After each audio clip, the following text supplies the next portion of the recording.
maxaa iga rabtaa baan hadda markaas ay dhahay cunugayga adish ani accidentally ba u dilay ma u jeedin waa ku istaagay ilaaha wax dilay ani wax ma dili karo accidentally ba ugu istaagay mana u jeedin waaba cararayaan السلام عليكم ورحمة الله تعالى وبركاته ولا ليال سلام أدو قيمة بدن كدب وان كحومه ولا ليال إن ولا لبدن أي كعبتين نمبر هذه مالك اللي ودان بحيني مركز سوعان أي سورة قلويسي إن أي تلافك وصقلو sidoo kale walaalihii teleefanka qabanay oo ka jawaabay iyaga laftirkooda aad bay uga caabanayeen dadka tiro badan awoodna aysan u yeelan karin inay kulli u wada jawaabaan qof walba ay qanciyaan insha Allah taala walaalayaal systemkaas waxaan wax ka bedeli doonaa markii aan umrada ka soo noqdo insha Allah qisada hadda aan idinka soo dhaxgalay iyo qisadii ka horeysayba waxay ahaayeen laba qiso aan duubay intaan Australia joogay laakiin aan waqti u waayay aan ku edit gareeyo يعني مشغول كيغو aad u tiro badan darteed qisooyinka Nairobi aan ugu talagalay inaan ka duubo waxaan bilaabi doonaa biidnillah inaan soo geliyo soo gudbiyo markaan safarkayga insha Allah taala ka soo noqdo inta ka horeysana waxaan leeyahay walaalayaal ducaadiina ha igu ilaawina ana sidoo kale insha Allah taala ilaahay waxaan idinkaga bariyaa khayr aan dhamaad lahayn walaalayaal waxaan rajeynayaa insha Allah taala qisadaani inay noo noqoto qisa cibra ah sidoo kale tana noo dhaweyso na jeclaysiisa sunnadii rasuulkeena salawaatullaahi wa salaamuhu calayh in aan jeclaysano ducooyinkii u akhrisan jiray habeenkii iyo maalinkiiba dhageysi wacan insha Allah soo dhawaada wassalaamu calaykum waraxmatullaahi tacaala wabarakaatuh assalaamu calaykum waraxmatullaahi tacaala wabarakaatuh walaalayaal salaanta aada u sarreysa kadib insha Allah tacaala barnaamijyadii aad nooga barateen ee ahaa awoodda Allah subxaana wa tacaala iyo inuu yahay qur-aan ku daawo waxaa inoogu caawa marti walaasheen Zubayr insha Allah tacaala oo ka mid ahayd walaalihii uu ilaahay awoodiisa ku muujiyay Zubayr ku soo dhawow waxaan ku daawanay walaalo aad u fara badan oo dhowr kun oo qof insha Allah tacaala oo ah walaalaha dartood meesha u soo fariisatay marka waxaad nooga sheekaysaa bal maxaa kugu khasbay inaad quraan ku fakarto iyo wax dhib inta la eg baad soo martay السلام عليكم ورحمة الله وبركاته كل مسلمين تي انت فيديو داوانيسو around the world waxa igu kalifay inaan quraanka maanta ku soo dhanka quraanka soo aaday waxa waaye muddo adiga ilaa 12 sano to 12 sano aad u xanuunsanaa oo isbitaal kasta aan aaday marna kuma fakarin inaan quraan dhankiisa soo aado quraan waa isku akhriyo ayad kursi iyo laakiin quraan wali marna ma saarin marka isbitaalkiina waan ka daalay madaxa aad iliga qaban jiray dhabarka iyo wadnaha saddexdaas ay ugu darneeda ka kici kari waay oo maalin kasta x-ray ama isbitaal kasta aan wadan kasta ka tago socdaal baa muddo ahaa marka waxa waaye isbitaalkan tagaba ultrasound ama waxaan qaadaa ama x-ray marka taas baa igu kaliftay inaan maanta quraanka aan dhankiisa ku soo ordo quwadiisana waa arkay quraanka iyo fiicnaantiisa iyo ma aragtay saan ku noqday kadib inta aan quwada quraanka insha Allah taala inaan u gudbin bal waxaad wax yar iga tataabataa dhabarkii iyo xanuunkii jirka aad ka dareemaysay hadii kombiyuutarada la saaray wax ma laga arkay waxna lagama arkin dhabarka inuu jaban yahay booda marmar ma aragtay dab baa ka baxayo ama meesha fadhiisto kulayl waxaan moodaa khandho markasta inay hayso korkayga habeen kasta ma aragtay meel biyo leh inaan ku jiro haddana subaxdii leeg marka salaad subax soo kaco ama aanu neeftuuray ama neefsan karin ina ma aragtay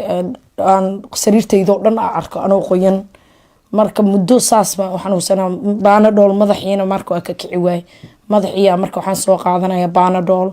waxa dhaqtariinta waxay dhahayaan migraine waaye waxa waaye ii sheeg madaxa 24/7 madaxa baa hal side xanuunayo marka alxamdulillah hadeertaan daawada ma ku caawin jirtay maya ima caawin jirin madax xanuunka marna ma iga degi jirin khayr insha Allah taala Zubayr waxaad insha Allah taala bal nooga warantaa quraanka awoodda waxyaabo aad kala kulantay maxaa kamid ah waxyaabihii kugu yaabadnaa soo aragtay wallahi horta habeenadii u horeysay aad baa u xanuunsan waa ka sii daray habeenkii koowaad horta weerar bay igu soo qaadeen oo kiyaana gashta oo kiyalihiiba iga jabiyeen lacagtiina disappear ay noqotay boorso aan weliga isticmaalnay qaar ku rideen qaar kale waxay ku rideen sariirta hoosteeda waa imaada shiiqiya u sheegay shiiqo waa ila soo weeraray no problem bu dhawa hoosh waa sii soconaysaa habeenkii koowaad horta muddo cabaar markii quraanka lagu waday baa aad u sii xanuunsaday hurdo yar baan gashtay markaan hurdo yar gashtay madaxii xanuunkiisa iga tagay oo madaxii badnaa anagu markaas aad u liito oo labada garbood ila wada baan guriga soo galnay sheekh bas markaa imaanay habeenkaas wadnaha aad iliga hayay iyo madaxii markaas u baxay wadnihii marka neefsan kari waay ilaa guriga u sii socon xaafadeena wadnihii waa ka neefsan waay 3 mar gaariga la istaajiyay inaa hawo qaato haddana waxaan dhahay shiiqan ma aadayo x-ray wadnaha marka xanuun weyn baa halis aba ahayo marka istaalka inaa ila dhigaa raba emergency hooya waxay dhahday waxaan emergency kuma shuqul laha waa taa quraan biralawnay ee waxa yeeshaa quraanka bal aan ka salgaarno 7 bari 3 bari ma marka biyo lagu yimbiinay 3 bari habeen kasta marka habeen barkii soo kaco mise anoo qoyan biyo lagu ciijiya markasta anoo meel ka laalaado hadba anoo ordayo haddana neeftuurayo wadnihii wuu ka sii daray 3 bari muddo 4 bari marka isaas quraanka liigu waday markii dambana ma aragtay caafimaadkaygu wuu soo kordhismay iyo faraxdayda iyo awal qof isolated ku jira ahaa oo marka qolka iyo inaan jiifsada rabo iyo maanta dhan waa iska daba wareegsanay I'm busy and I'm not busy ما شاء الله walaalayaal walaasheen waxay isticmaashay waxyaabo yar English ah isolated baan noqday macnaha xulul jidda qof gooni oo goosata ah noqday dadka waa ka dhex baxay gaar baa u go'ay insha Allah taala waxaad ii sheegtaa Zubayr oo walaalaha aan jeclaan lahaa inaan la qaybsano walaaluhu waxay aad u xiiseynayaan inay ogaadaan aragtida qaabka wax u aragtay waxay aad u barteen oo la qabsadeen qof kasta halka soo fariisto Ilaahay awoodiisa ka sheekeeyo subhanahu wa ta'ala marka waxaan jeclaan lahaa bal in wax yar aad noo tataawato horta aragtida waa nasiib waxa waaye qof Ilaahay ma aragtay jeclaaba wixii tusay lagu suubiyay aragtida 4 bari anba wax ma arkeenin laakiin quraankii baa dibsanayay waan sii jirinayay marka dadaal fara badan baa guriga ku sii suubiyay ina adkaartayda sii badiyo ina istighfaartayda sii badiyo salaadahaydii intay ahaan jiray inaan dhabal iyo sujuud badan oo Ilaahay bari ku jiro baan suubiyay haddana intaan guriga joogaba baqra baan dhageystaa dhagaha ku shidaa marka dadaalkana way jirtaa oo inaan la imaadid waay marka dadaal fara badan sheekha ma aragtay quraanku wuu akhrinaya laakiin haddaad dadaalin Ilaahay visionka kuma siinayo visionka waa baryo Ilaahay sujuud waa inay ku baridid sayinda Ilaahu itus marka baryadaas baa Ilaahay igu tusay aan aad u baryo 4 bari wax ma arkeen maliil baa ka sii dareeyay oo quraankii hope waa lose garay like I lost hope on the other side of quraankii marka insha Allah marka Ilaahay markuu itusayna iyo gelin marka aragtida wax yar baa jeclaan lahaa walaalaha in xasuusiyo walaalayaal walaasheen wax fiican baan xasuusisay waa loo baahnaa in ay tilmaamto aragtida say ku imaanayso aragtidu Ilaahay way ka timaadaa kulligeed qofkan wuxuu ku helaa waa cibaado iyo dadaal iyo baryo Ilaahay oo jilbaha u dhigto waxaa jirta oo hadalka aan xasuusinaya email-ladii soo dhacay waxa kamid ahaa markii aan tilmaamay inaan online bilaabi doono insha Allah walaalaha qaar kamid ah waxay weydiinayeen sheekh online-ka ma qofka markuu kula joogo wax u arkayo oo arkaya su'aal u baahan in macnaha qofku ka fakaro aragtidu haday ahayd wax aniga ugu xirnaa markaad ila joogto bas baad arkaysaa laakiin haday ahayd aragtidu mid Allah ku xiran subhanahu wa ta'ala qofku meeshuu doono ha joogo aragtidu waa isku mid aragtiduna muhiim ah daawadu waa quraanka aragtida Ilaahay baa baxshay subhanahu wa ta'ala haduu rabo qofka inuu siiyana waa siiya haduu san siinina mar walba daawadu waa quraanka hawsha kaliya fududaysa إلهينا سبحانه وتعالى سدا وهرنا وشيء قرآن كيسة وحليه إلهي سبحانه وتعالى إنما صنعوا كيد ساحر ولا يفلح الساحر حيث أتى آيات أدبا وعد علينا إلهي وحت الماما يا سحر لها ميشو دونها جو علمي سوح دونها نقضو عصر دونها نولاضو إنه سوح بقول جارين إلهي إنه سحر كسباب إنه سبحانه وتعالى إله زود دجن مايو بن آدم كنا مسود حق لي لكن وحنا تسيسا إلهي إن علمي جدتك مؤمنين تها وكرو قاضيو سلو وقول الدجال لما سحر كنا الله بابيو أركتذا إلهي باب بحشي سبحانه وتعالى سهو شيء وفضيسو سوى حبا أيسن وبحسنين ما دام عصرية هراء هنجرتي سحركو سحر إسكافضو إيزي وقفك جركي سلوكو سمايو ويا هندم رأيتها سحر بنان كان لوكو سمايو أركتذي لقاهم مرن الحمد لله إلهي وحا مهديسا dadka hadda quraanka ku akhriyo boqolkiiba waxaas dhihi kara 9 waa arkaan marka waxyaabaha aragti maxaa kamid ah tir horta maalintii shanaad baa waxyaalo badan arkay waxyaalo ma aragtay dhibaatadii haysatay kala bar waxaan arkay maalintii afraad marka maalinkii shanaad baan waxaan arkay dad badan oo ii sheeg guri aan kasoo guurnay ma aragtay qoryo ku gurayo oo ma aragtay waxyaalihii ma aragtay lagu subiyay iyo meeshii inaan qodo oo kasoo bixiyo wixii baan saas u arkay dadka Zubayr qoryaha ku gurgurayo guriga maalintii ugu horeysay aad aragtay aad baa cabsi fara badan kaaga muuqatay waana dabeecadda bini aadanka laakiin maalinkii dambe dadkii guriga lagu qufulay iyaga aday ku maalinkii koowaad meele igu xirxireen geed oo gurigeena kasoo horjeeda baa ka laalaaday waxna ma qaban karin xoogaa ma aragta waa cabsaday sidii baan ku baxay laakiin waan sii xanuunsaday xanuun zaid baa wadnaha iga qabtay subaxdii habeenkii labaad baan soo laabanay habeenkii shanaad dadkii oo meeshii inay igu xirxiraan rabeen ba anigii baan ku guuray meeshii oo dhan baa ku xirxiray meeshii markaan ku xiray baa mid kamid ah wuxuu ii tilmaamay geed aan gacantayda ku abuurtay oo xaafadeena kamid ahaa buu wuxuu dhahay halkaa geedkaa qod waxaa kasoo bixisay furfur buu igu dhahay halkaa fiir geedkii baan soo qaaday waan furay marka jawaan yar baan arkay jawaan oo la jaray juuni oo haddana dhuxul madow iyo timow iyo wax jarjaran ku jiro baan arkay haddana waxaan arkoo kale faraanti oo muddo 5 sano aan haystay oo maalin baa haddana intaa wax iga galay waan dhaqay miis baan dul saaray haddana waa waayay reerkoo dhan baa weydiiyey faraantiga waa waayay meeshii faraantigeygii baan ka arkay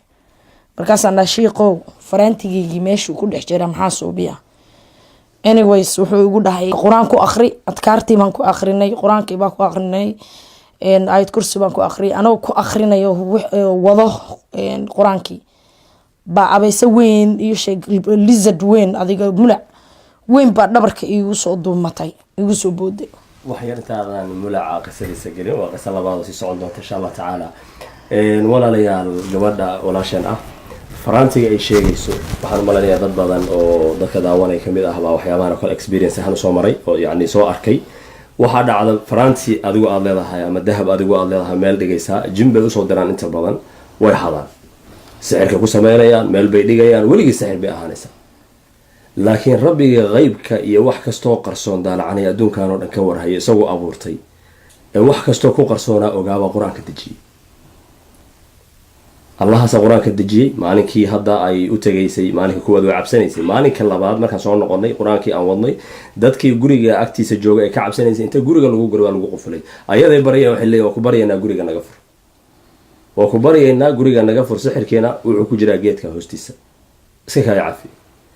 markaa kadib bay sixirkii soo saartay oo sixirkii hawshiisii ku mashquulsan dhameystirkiisii yaa uu bulacan ku soo booday bulaca storygiis muxuu ahaa xagee ka yimid sidii waxay mulaca sheekhu waa anada waxa waaye ii sheeg story qisa kale oo markaan yaraa adiga mana yareen gabar rooga iska roomba ahay masquul buu iga soo raacay mulacan masquul buu iga soo raacay marka masquul baan ku qubaysanayay marka mulac yar baa iga soo korka iga soo koray anigiyo sii orday oo waana ka cabsan jiray mulacyada uu iga burjo sareeya marka mulaca ma jeclaan jirin markuu igu soo dhacay anoo sii ordayaba mulaci ku istaagay meeshii uu ku dhintay ilaa mulacaas maalinka ku istaagay waa xasuustaa hooyadiis baa kor saarneed mulaca hooyadiis oo weyn waxay igu dhahday cunugeyga haddaad dili lahayn dhibaatadan kuguma dhici lahayn oo dhibaatada ma adaa igu wado baa dhaha markaasay dhahda haa adigana intaa nooshahay cunug kaa soo baxoba waan dilayaa bay dhaha bas shiiqii baa quraanka wadaysa shiiqow saasay leedahan dhahay mulcii saasuu dhahayaa wuxuu dhahayaa cunug kastaa dhashid waan dilayaa shiiq wuxuu dhahay ilaaha wax dilo ka soco quraanka akhri sidii baa quraanka u wadnay gobolka hadda kasoo tagay wadanka hadda kasoo tagay baa 2 mataano kale iiga dhinteen meeshii aan ku aasay bay istaagtay waxay qodaysay kumo iyo dhagaxuun cadcad markaasay halkaasay dhigatay bas iyadoo hoggii qodaysa baan waxaa arkay wiilka hadda ii joogo mataankiisa madaxiisa marka xoogaan waan dhahay shiiqow waxaa arka ii sheegay cunugeygii saqiiray mataankiisi kan joogo kiisii kale markaasuu dhahay haye kasii soco dhahay qur-aankiibaa akrinay qur-aankiibaa ilagu waday hadda maxaa ii rabtaa baan dhahay hadda markaasay dhahay cunugeyga adish ani accidentally baa u dilay ma u jeedin waa ku istaagay ilaaha wax dila ani wax ma dili karo accidentally baa ugu istaagay mana u jeedin waaba cararayaan dhahay hadda iyo dan ma i dhaafaysaa maya kuma dhaafaya dhahay sidiibaa ma aragtay qur-aankii u akrinay oo shiiqii qur-aankiiba u akhriyey meeshii waa marka ukumihii iyo dhagixii iyo ilaahay dhulka la gooyo oo meeshii bay ku gubteen cajiib maasha allah tacaala ilaahay baa subxana watacaala kaaga filnaaday walaalayaal waxaan jeclaan lahaa si aad qaabkii sheekada u wada fahantaan maadaama dad badan oo cusub ay ku jiraan dadka daawanaya maadaama dad horay qoray qisada ula socon jireen ay jiraan waxaan rabaa si aan arrintii u kala saaray inaad socotaan insha allah taala brief ahaan baan u dulmarayaa kuma sii dheeraanaya laakiin qisada waxay ahayd walaashu markay kasoo saartay sixirkii geedka hoostiisa farantigii iyo timihii iyo dhuxushii waxyaabihii isku jiray iyadoo qur-aankii ku wada hawshii wada baa madax waxaa kaga soo booday mulac ama bulac lizardka baalka ay dhahaan guryaha meelaha derbiyada furfura koonradooda baa halkaa ku dhegay oo aada u weyn sheikhow waa mulac baa igu dhegan oo ijiidayay tiri qur-aankii baan wadnay caadi waxaa ah rabulcaalamiin aan ku naqaanaa subxaana wa tacaala intuusan sixirka iyo ishaba baabi-in in historigeeda la arko meeshay ka timid asalkeedii waxaan idhi muxuu yahay mulacaan muxuu kaa rabaa bal fiiri ilaahay bari subxana wa tacala qur-aankii anoo wada bay tiri subxaana allah shiikhuna waxaan arkaa mulacan hadda ka hor anoo masquul ku jira buu dusheeda kusoo dhacay waan qabaysanayay korkeyga kusoo dhacay maxaa ku taqaanaa qofku markuu cabsado dadka badanaa mulacyada ka baqa actionkii markiiba waxay bilowda inay cararto orordo iyadoo ulama jeedin laakiin orodkii ay ordaysay mulucii waa soo dhacay horteeda ku dhacay wayna ku istaagtay sidiiba ku dhintay markuu dhintay mulacaas dhintay waalidkiis oo kor saarnaa meeshu kasoo dhacay ku haray baa iyada soo dabagalay waa midka halkaan dhabarka ku dhegan to ku dhegan wuxuuna la socday ilaa waagii musqusha ay gashay oo ay ku istaagtay mulicii markii qur-aanka la akhriyay suuraddii caadiga ahayd waalidka oo asalka ahayd buu la soo baxay maxaa ka rabtaa gabadhan masaakiinta ah ilmahaygay dishay ayadoona noolaan mayso hal cunug u kici mayo madaxa kor u qaadi mayo cunug kastoo ay damacda inay dhasho anna waa dilaya ayadana waa baabi-inaya nolosheeda waxaan isku daya inaan la hadlo waaniyo u sheego qaabkii wax u dhaceen waxaana accidenti waa dhacaa bini-aadanka idinka iska daajinka ah maba idan aragnaba shil baana kala dhex mara iska daa idinkii annaga bini-aadanka dhexdeena ka dhacda qof hayweyga iska maraya qofku istaaga lama xiro wax laguma sameeyo waxaa dhacda waa khaladku waa dhaca adduunka dhan ka dhacaa wixii dhacay way dhaceen gabadha masaakiinta faraha ka qaad haddii kale waa dhimanaysaa qur-aan ilahay noo dejiyaan wadanaa calaacal buu bilaabay mulicii yani suuradda bini-aadanka caadiga markii dambe suurad bini-aadan kale u ekaaday waa waalidkii calaacal kadib iyo cabaad kadib waa qaabka hadda u sheegaysa waxyaabaha ay ka boodaan rabaa inaad ila fahantaan dareen ahaan ay la socotaan walaashu waxay tilmaamaysay in yani bulicii waalidka noqday suuraddiisii oo oynaya inuu qoday dhulkii ciil buu la oynayaa yani waa iga adkaatay igamaadana adkaateena qur-aankan iyo rabulcaalamiin baa i kaa liiday waxba kaama qaadi karo laakiin weli stiil anoo dhibkii jeclaan lahaa inaan sii wado ilaahay baa igu khasbay inaan soo saaro dhulkii buu qoday wuxuu kasoo saaro ukumo waxay u taagan yihin ma fahmi kartaan baan umalanaya asal ahaan ugxamaha qofku meeshu ka yimaado ukumo wey asalkooda matalan ahaan waxaa laga yaabaa ukumahaasaan isri inay ka matalayeen ilmihii markaa iyadoo ay xambaarsanayd maadaama ninkaana uu ku dhaartay inuu ilmaheeda dabagalo cunug kastoo soo kacaaba u dilo markuu cabaar soo wado ukumihii baa waxaan arkay iyadoo qaynaysa subxaan allah dhahayso weliba dee actionka qaabkii ficilka u bixisay gariirkeeda maxaa kugu dhacay markaasta sheekh madax wiilkayga saqiiray oo hadda ka hor dhintay madaxiisii buu kasoo saaray god ku jira macnaa waa u tirsan yihiin ukumihii wataa mar walbid buu jabinaya cunugee dhasho kuwa ku guulaysto madaxiisu meesha gashanaya waa dilay kan midka kale taa soo socdaan sameynaya kan kala ku xiga ninkii wixii oo dhan buu soo saaray yani maxaa mulicii wixii oo dhan buu soo saaray kadibna waa diiday inuu ilaahay subxana wa tacaala u noqdo dhibkana iska daayay ciil iyo balaayu sheeganay waananadiina waa diiday qur-aanka markii la akhriyana ilahay baa subxana wa tacaala xal u sameeyey waa dilay ilaahay subxana wa tacaala marka walaalayaal qisadan waxaan rajeynayaa way dheerayd laakiin waxyaabaha aan ka faa'iidi karno waxaa kamid ah number 1 inaad fahantaan horta awoodda Allah subhanahu wa ta'ala wax ka qarsoonaysan jirin wax walba ama dhul hala geliyo ama waa hore ha dhacaan inuu rabbul caalamiin la socdo qisadan waxyaabaha kale aan ka faa'iideyno waxaa kamid ah xadiiskii nabigeena sallallahu alayhi wasallam oo hadda ka hor